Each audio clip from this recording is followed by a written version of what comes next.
खाना कब आएगा बस।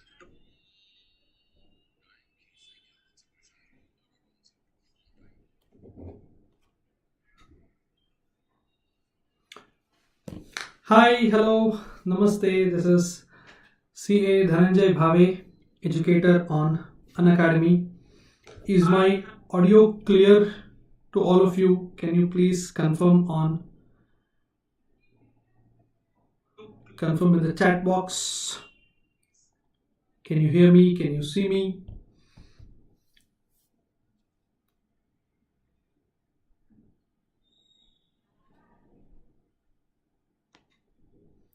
Yes, all good. Okay, all right. Fantastic. A very good evening to all the CA intermediate aspirants writing the examination in May 2022. Before I start today's special session on do's and don'ts for next 30 days, I have a small announcement to make. Unacademy has come up with a CA Iconic program, a flagship program for CA intermediate aspirants. In Iconic program, you get one-to-one live mentorship program wherein you can connect and avail one-to-one time with your mentor. You can pre-book your slots at your convenience to have conversation with your mentors. You can solve your doubts. You can discuss about the examination strategy and lot more if you have Iconic subscription on Unacademy. Another important and very interesting feature that is launched by Unacademy is evaluated test series. Even this is a feature available only to Iconic subscription students, wherein you will be asked to write examination. There will be 3 stages of examinations. First stage of exam is once you complete 40% of the syllabus. Second stage of examination will happen once you complete 80% of the syllabus, and final examination will happen once you complete 100% of the syllabus, and that will be evaluated and followed up. The answer sheet will be discussed with the aspirants as well.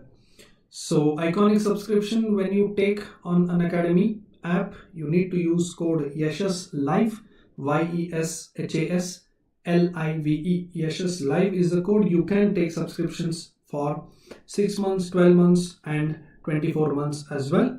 And when you take 12 months subscriptions, there are special additional offers running as well.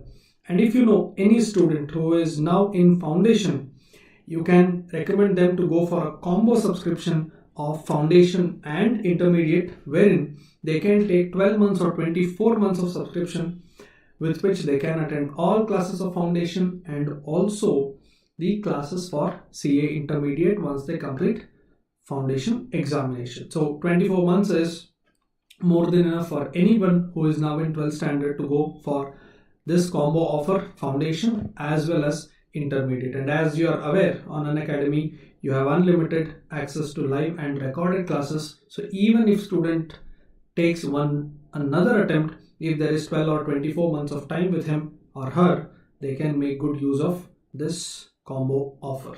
Yeah. Yes, let's start the today's main agenda. We are here to discuss an important aspect. About a month to go to our examination, correct? I hope all of you are doing your revision. Along with the revisions, there are a lot of other things that you must be going through. It is not just book, it is not just your calculator, your notebook. There are a lot of other things that are in your mind as well. So I thought let's do a small session, more of a chit chat type, wherein I'll take about 25 to 30 minutes. Not much, it's not a regular class, don't worry.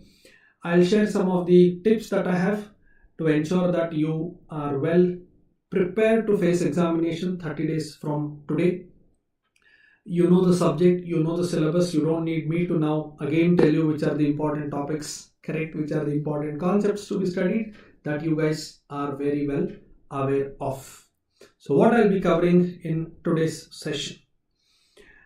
So this is a special session done by me, Dhananjay Bhave. I am a educator. On Unacademy, I teach cost accounting and financial management. In fact, for May 2022 aspirants, right now, today and tomorrow, I am conducting Unacademy special classes, which is free and open for all the students.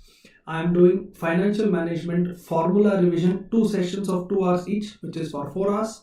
And tomorrow, I will be doing again 4 hours of cost accounting formula revision session. These are free sessions, special class sessions. Anybody, even without subscription, you will be allowed to watch those classes. You need to use code YESHAS if you are a first timer on the app.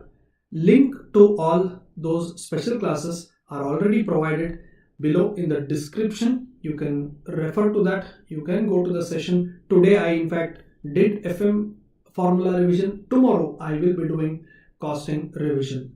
Even if you have missed live class, you can always watch the recorded class as well, any number of times. And you can follow my channel on Unacademy, so you will get all the access to my previous batch special classes, that is revision classes. I have done specifically theory revision in costing and financial management.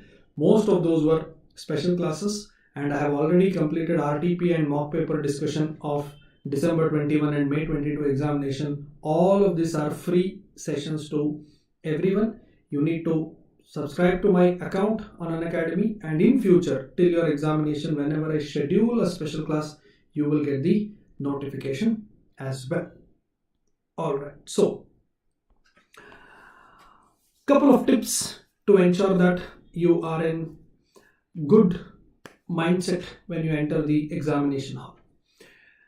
What happens in last 30 days to a student? It's not the problem with syllabus, it's not the problem with content. Every student has enough books, enough notes, enough content to watch. The problem that a student faces in last 1 month is totally different from the problems that a student faces 6 months back. 6 months back, the fear is about the subject, fear is about the completion of syllabus, fear is about quantity of syllabus, depth of the subject. That is the worry, that's the fearing factor. But when it is 15 days, 1 month, 2 months, the problem is not that, the problem is something else. What is that something else? Most of the times we are over worried. We are over worried for what reason? We are worried about the result. Yeah. The problem is we are too attached to the result. First and foremost thing that every student should try and do is you need to detach yourself from the result. What do you mean by detaching yourself from result?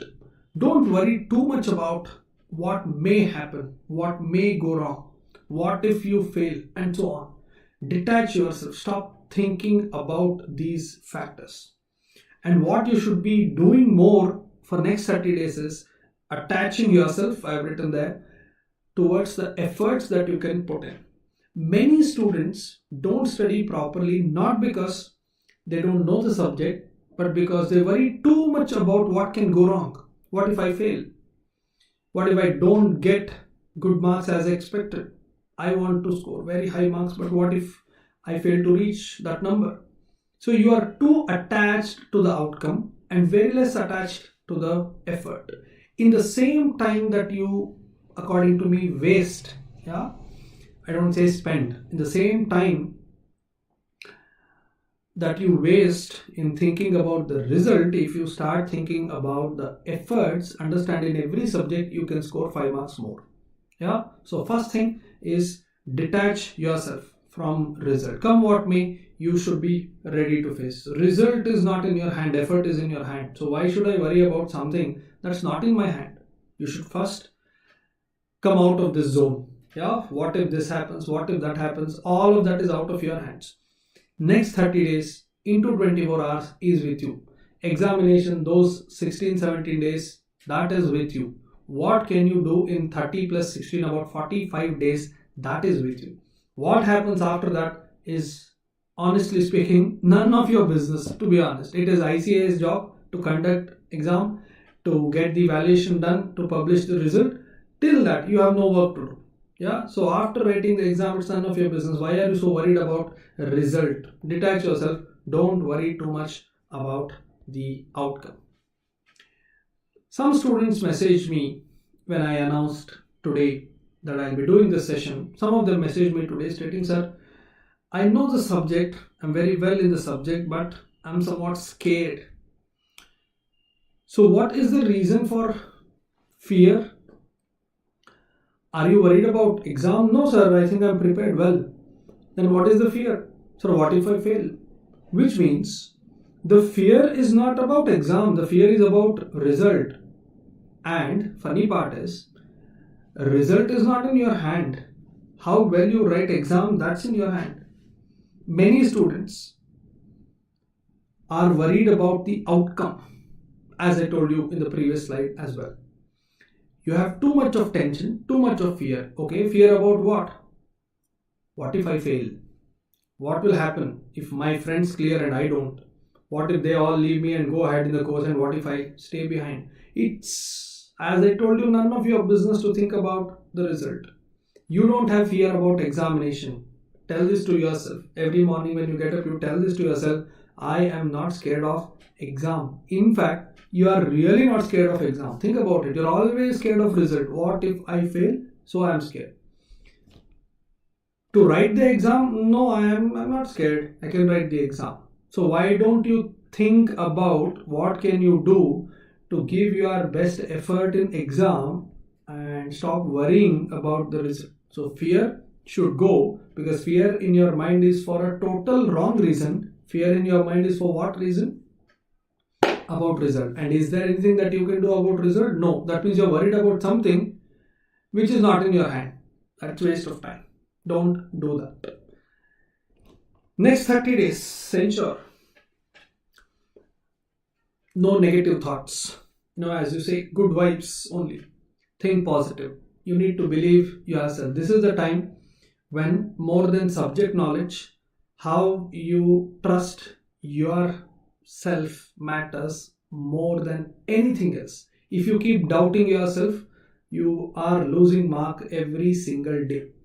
You need to trust yourself. Every morning when you get up, you should tell yourself that, look, I will do better today than yesterday. Before I sleep, I should be happy tonight. I will study so much and I can study so much, and start. And whenever you feel lazy, whenever you feel bored, you convince yourself that it is important for yourself to study. You're not doing it for anyone.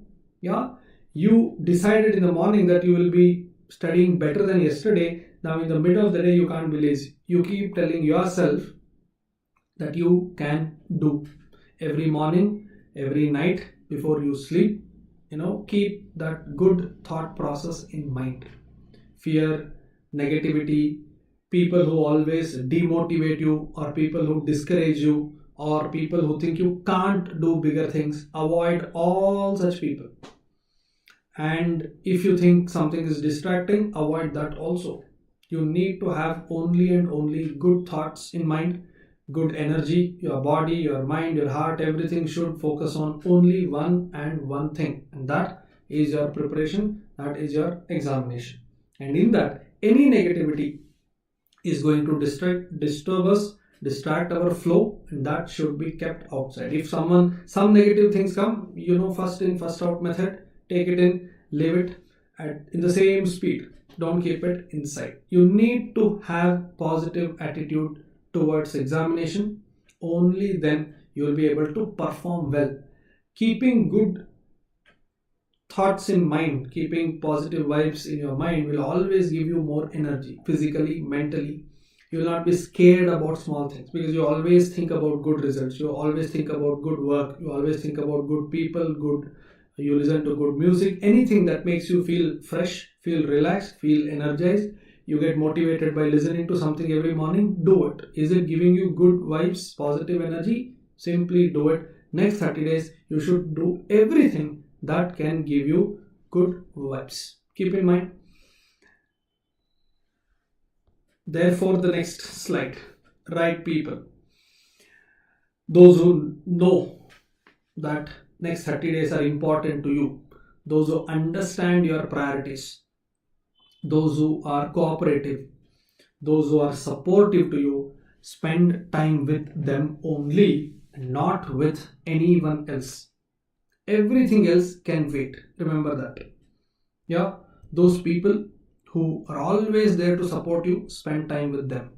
Your friends who are helping you to solve your doubts, spend time with them. There is another friend who is very close to you. He is motivating you, you are motivating them. You each other have a kind of competition to study and complete the revision at the earliest. That spirit is what you need when you talk to someone. If you're talking to someone who says how less he or she is prepared, you talk to someone who says they're thinking of writing in the next attempt and skipping this attempt, even you will start thinking in that direction. So it's very important that you talk to right people only. Second, right food. Ensure that your health is given utmost priority, utmost importance.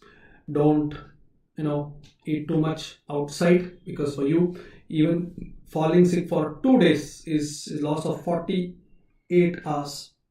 Yeah, I know you won't study for 48 hours, that's too much, but at least you are losing a good 15 to 20 hours of study if you fall sick for even 2 days, right? And it is difficult for you to come back if you fall sick.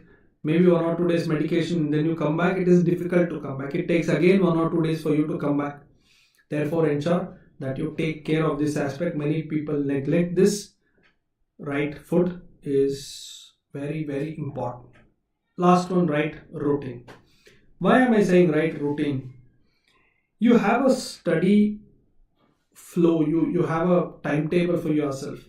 Get up at the same time every day. Don't keep changing your methodology in last 30 days. You have tried everything in last 5 months, 6 months, 8 months, last 3 months, you're at home, you have tried everything, correct? Now you know what works well with you. Don't change your routine now, and be disciplined. If you want to study every day early in the morning, tomorrow should not be an excuse. You have to get up, you have to study, full stop. Routine is extremely important. That is our discipline, correct? One day you study at 6, next day 9, next day you sleep at 4 a.m, study full night and then sleep, and next day again 5:30. Your mind will not work productively if you keep disturbing your routine. You have to keep a good routine, whatever is your routine. Some people get up early and study, some people study late night and sleep, but keep that same good routine, that routine which your body is adjusted to, that routine which your mind is very well accustomed to. Don't change it because someone says now you should do this, you should do that. Don't change your routine now. Last 20-30 days are not for experiment. You have experimented everything. Now you know what suits well. You need to continue to do that itself. Next, most important, for next 30 days, have a clear-cut revision plan. 30 days plan, and then next 7 days plan, and next every morning when you start your day, that plan. Why is it necessary? First, you should know, suppose I am writing 4 papers. 30 days time I have. 30 divided by 4 papers, I will allot about 7 to 8 days per paper. Okay. In next 7 days, what am I planning to do? Which subject I will revise? Is it one subject, or will I take 15 days and complete 2 subjects? Many students prefer doing 2 subjects at a time, one practical, one theory, or one easy, one difficult to them, so they manage it. That's a good practice. So once you make a plan for total 30 days, then break it into either weekly or once in 15 days. So next 15 days, suppose, just an example, I am writing group 1 this time. So cost accounting and law paper I will complete in next 15 days. So from total 30 days, divided by 4 papers, 7 to 8 days. Now you know 15 days plan. Now in 15 days, what should you do on day 1, day 2, day 3? That also you will have to plan, because all 15 days you want to study both papers. So in a day, how many hours law paper, how many hours costing paper? Every morning you have to make. That's why I said first total plan, then small plan, and then daily plan. And ensure that 15th day, even if paper number 1 and 2, that is costing and law, is not done, you should say enough is enough. I've already spent 15 days. I'm not going to take 2 more days because it will affect my other 2 papers. You have to stop those 2 subjects and go to subject number 3 and 4. That is accounts and tax if you are, example, writing single group. So it's very important for you to know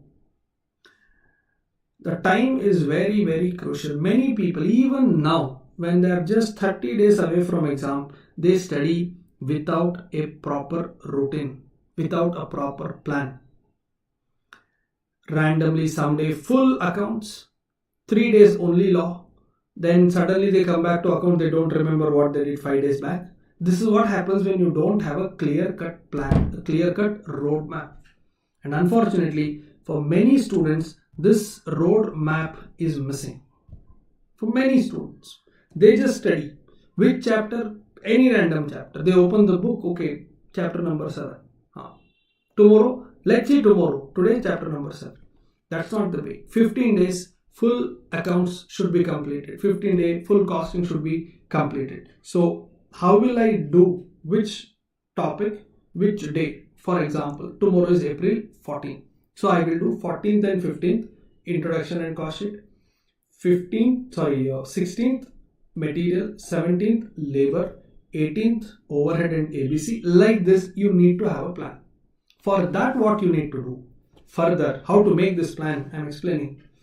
30 days, about 10 hours every day. So I have 300 hours divided by 4 subjects. So I have 75 hours per subject.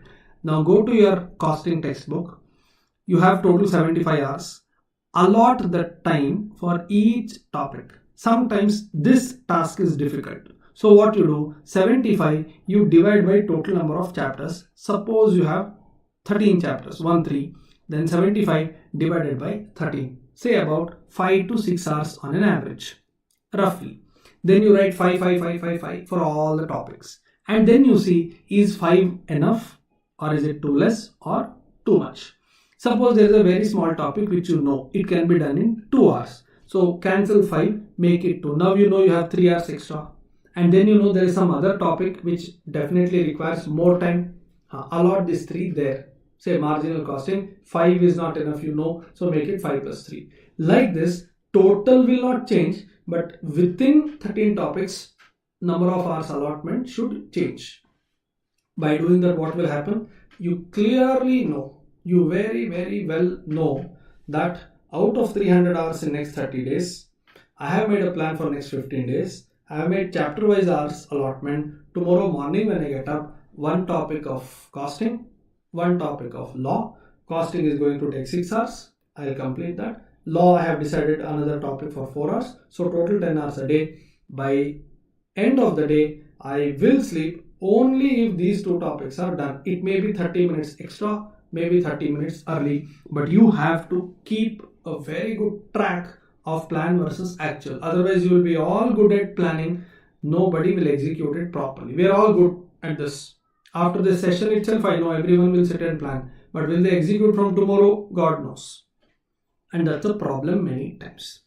Therefore, total plan, weekly or 15 days plan, and then daily plan. Unless that activity is done, don't sleep that night. And if you sleep, ensure tomorrow you get up early and finish this first and then take up the next. Even if you have a backlog of 1 day, you have to ensure that it is covered up in the second day. You can't keep old topics pending beyond 2 or 3 days.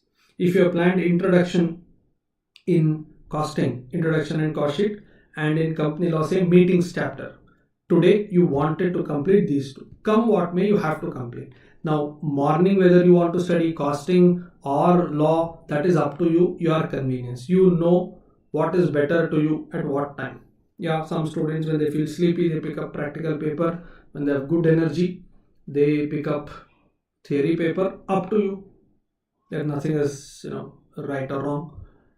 It's up to you. But if you ask me, 10 hours, if you have no college, no articleship, no BCom exam coming in between, 10 hours can be easily done. I'll tell you how.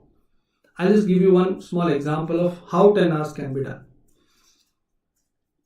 Assume someone is ready to get up early and do the revision. Yeah, if you are one student who studies late night, you just change one slot,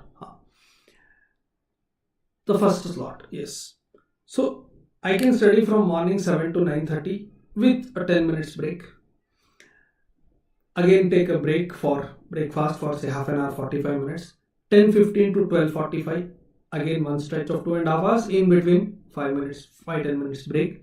Then lunch, then sleep for 1 hour, and then again you can start at 3:15 or 3:30, go till 5:30 or 5:45, take another half an hour break. Even in this 2.5 hours, take a 5 minutes break, and again 6, 8:30, 8:45, another lot of 2.5 hours, in between 5 minutes break. After 8:39, don't study anything. Do everything that makes you refreshed.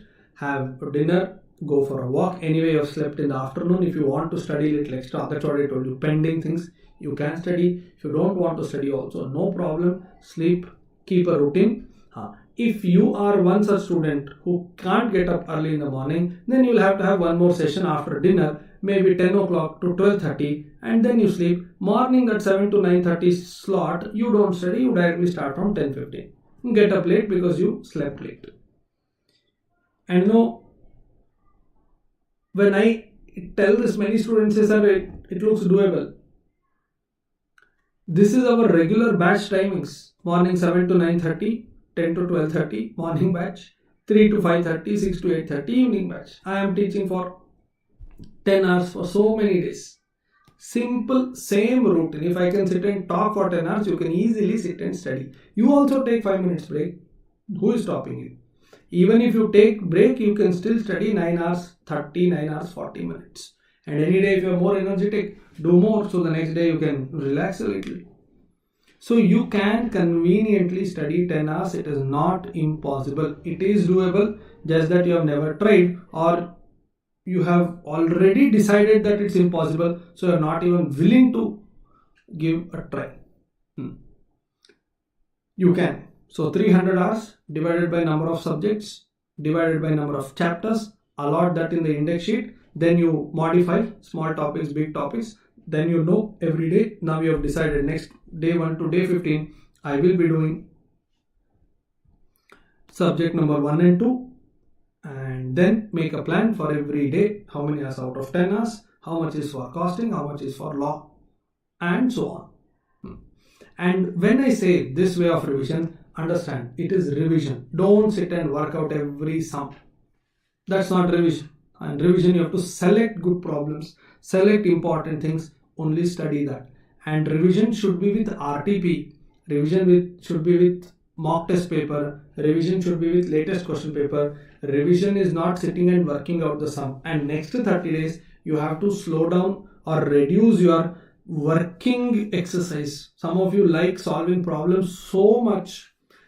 Now is not the time. You have done it already in the class. You have already done it in first round of revision. Now it is time only to go through important questions that you have already marked. Go through. Then only you can complete all your revision plans within time. If you sit and start solving every sum, then understand, not 6 hours, 16 hours also you won't complete one accounts topic or one costing topic. Clear? So you need to have a clear-cut routine, proper plan, total plan, weekly plan, daily plan, execute it. Someday you may not reach your target, next day get up early. Punish yourself. That's it. If you sleep early one day, you were lazy, next day get up early. So at least what you could not do in day 1, day 2 you compensate that. End of day 2, there should not be anything pending. You have to be strict about yourself. You can't be lazy. At least now, next 30 days, you need to be very, very strict about yourself. Even 5 minutes of laziness. And I told you take a break, but I know there is one problem. I say take 5 minutes break. You will go, but you won't come back.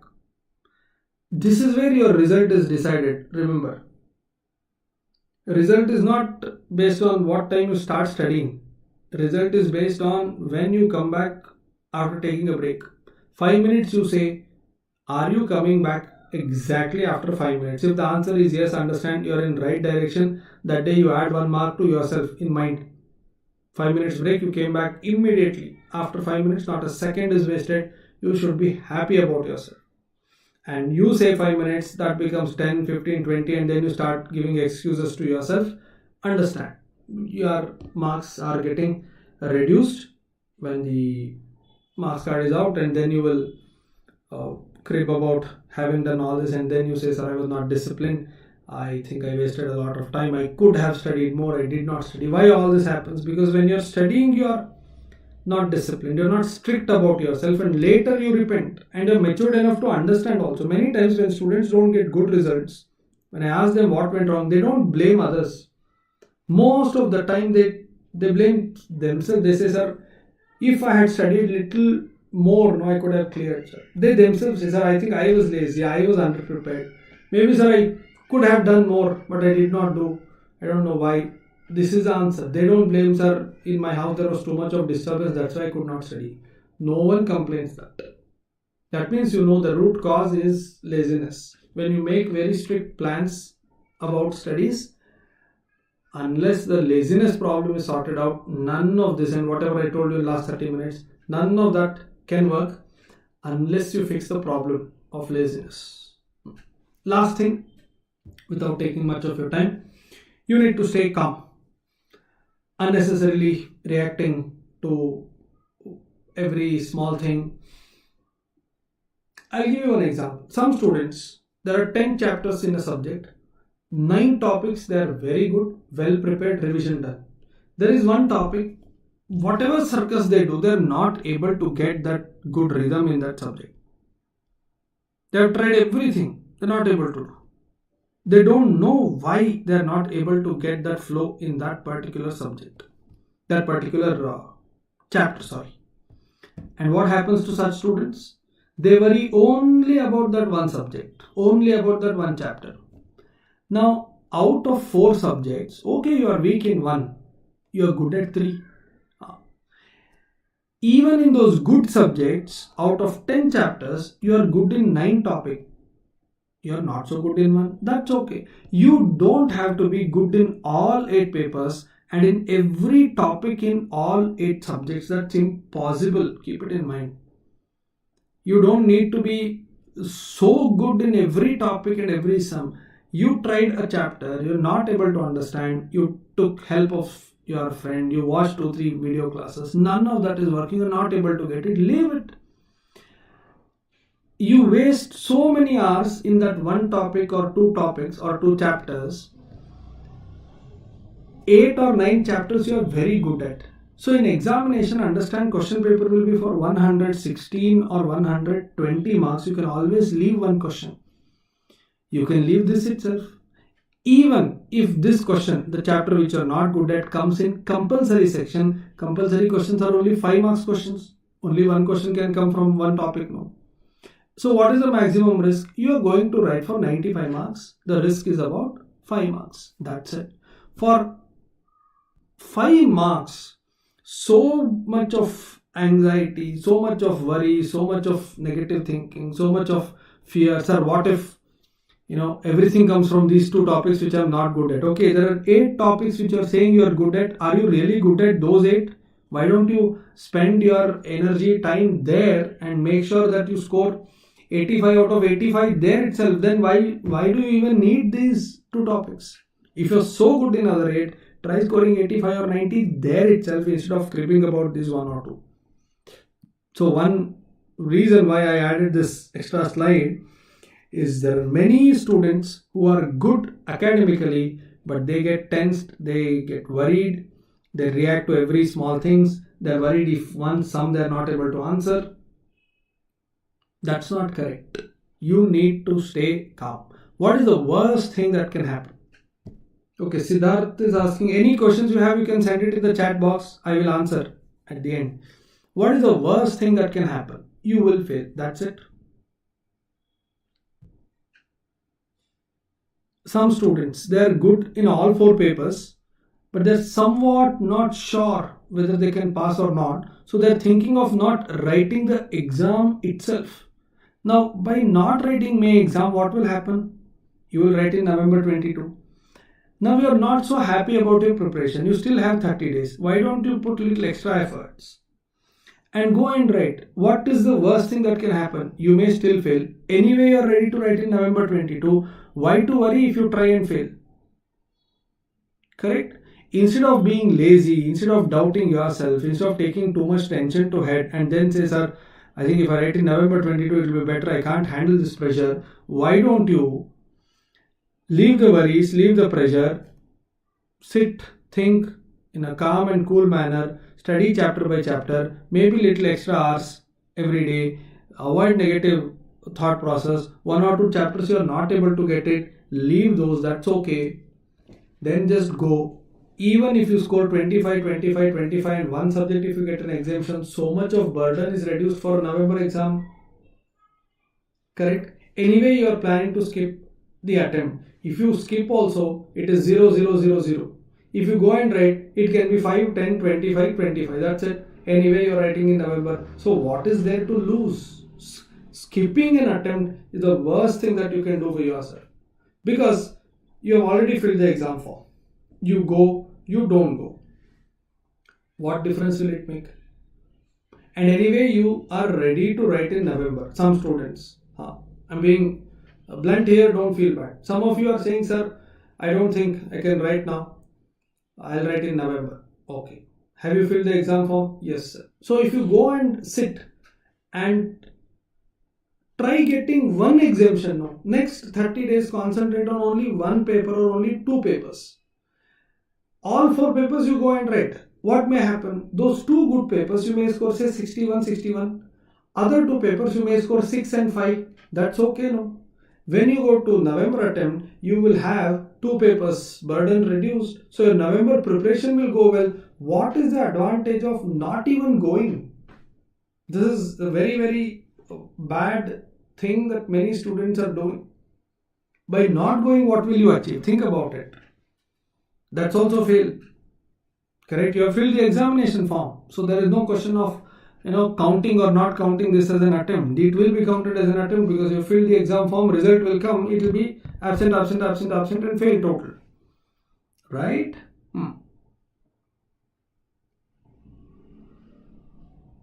Similar to this, there are many students who have filled exam for both groups and now thinking I'll write only one group.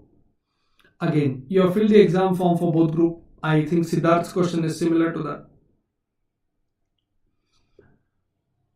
What is the scene as of now? Sir, I am good in one group. Okay.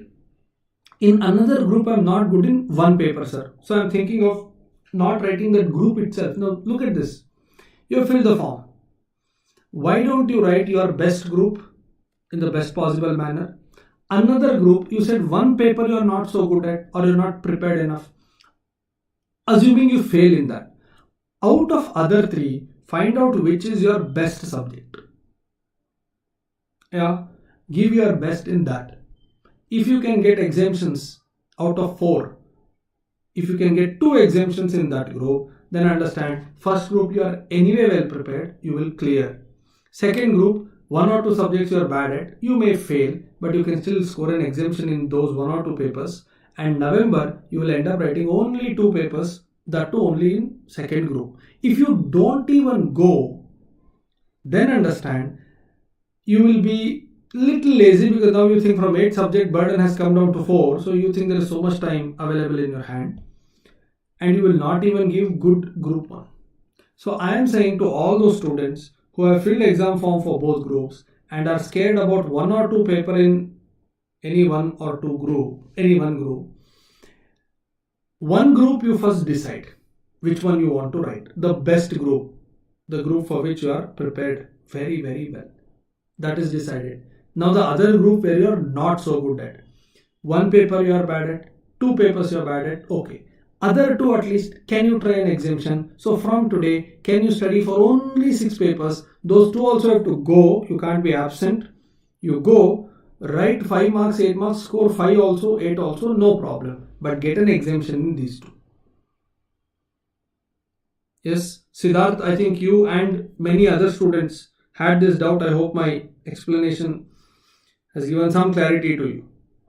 Even if you're not good in one paper, you should still go and get an exemption in other two papers. Your next attempt burden to that extent gets reduced. You can then join articleship because one group is done, in another group two papers exempted. So even for you, you'll be much less relaxed because you know you have to do only two papers in November.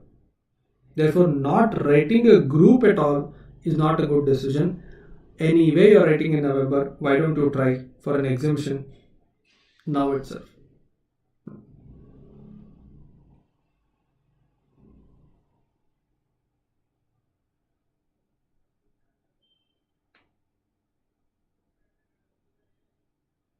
Yes, Siddharth. See, FM Echo, if you are really good at, then try an exemption. Okay. So, four papers in group 1 plus FM Echo, you give your best. But other three papers, you can't be absent. You have to go sit in exam hall. 5-10 marks at least you can score. Do that and come. Don't be absent, because if you're absent then you won't get exemption. You have to be present. Score at least 5 or 10 marks and come. That's okay. If you can score more, well and good. But your focus is to get only one exemption in that group 2. Try that. No problem. Nothing wrong. But if you don't go, then even that exemption possibility is also taken out. At least go. That one paper you do well. Yeah, I hope Siddhartha I answered your question. If anyone has any question, anything to ask, it is your time now. I have covered everything that I wanted to. Anybody has anything to ask, please send it in the chat box. Siddharth, that's what I told you. If you have not studied anything, you can at least write question number 1A, 1B, 1C, and whatever you can do. At least 2 lines you can write in audit. MCQs you can attend and come. Accounts 1 sum you can solve and come. And what if one of those papers are so easy? What if audit paper is really easy? You can score 30 out of 30 in MCQ itself. True false question is about 14 marks. And 1 or 2 if you write well. And what if paper is so easy? You may get exemption in that also. Correct. Rohan has a question, sir. I'm confident that I'll clear group 1 and I'm good at paper 5 and 8. I'm worried about 6 and 7. Should I need to focus paper 6, 7 or... Rohan, I already answered this question. If you think you're not at all prepared for 2 papers in one of the groups, then focus on 1 full group plus 2 papers in your second group. You should get an exemption in those 2. That should be your goal. The other 2, you have to see how good or how bad you are. If you are like 0 in those 2, then don't start from now. It is too late. If you are good at it, average at it, and you think another 5-6 days if I study, that can also come to a good stage, then when you make next 30 days plan, keep 5 days for those subjects itself, balance 25 days only you plan for other 6 papers. That you know to what extent you are prepared.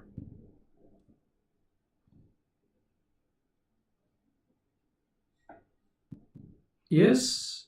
Rohan, I think if you joined late, you might have missed.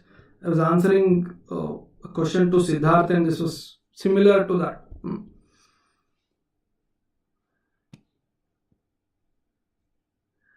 Rashmi has a question. Hello sir, how the evaluator gives mark? Is there any format like we have to write as per ICSE study material? It is not format as per ICSE study material. Every working note will have mark. Every step will have mark. Don't skip the steps. Don't do everything in Calci and fill the final number in the main answer. Whatever you are doing in Calci, you write something into some percentage divided by 12 months. Write that as working note. Then only you will get marks. Bullet points, charts, tables, all of that is accepted in exam. Not to worry about it. Steps, working notes, a proper presentation in practical papers is very important. That's it. It need not be exactly like study material. As long as you have presented well As long as the reader can understand it properly, more than enough.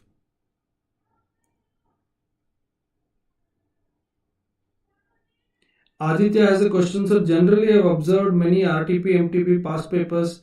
Difficulty level in May is somewhat more than November. What's your opinion on this? Aditya, no, I don't agree on this. If that is the case, then everybody will write in November itself to clear. This is not correct. May attempts are tough, November attempts are easy. No, I don't believe that. I don't accept that. Yeah, it is. Don't get into that whole thought process itself. Then you'll start, giving that as a reason to postpone your exam to November. And I wrote my CA final in November that some of the papers were tougher than May papers. So that whole discussion is wrong. Whole thought process is wrong. No. All India rankers mark in November and May. No, that's really not the correct comparison. No, don't do that. That's not correct, Aditya. These things are not to be even thought about. Just you prepare well, you go, you give your exam well and come back. That doesn't matter. May exam, November exam, easy, difficult. No, totally no. Anyone, any other questions?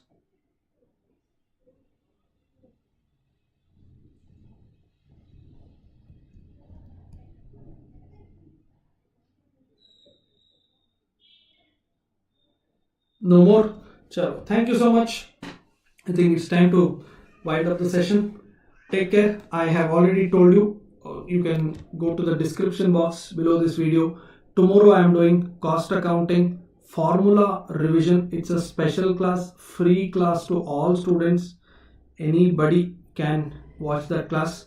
If it asks for a code, you can use code YESHAS, YESHAS to open the class. That's it. Tomorrow, 2 sessions, 4 hours total.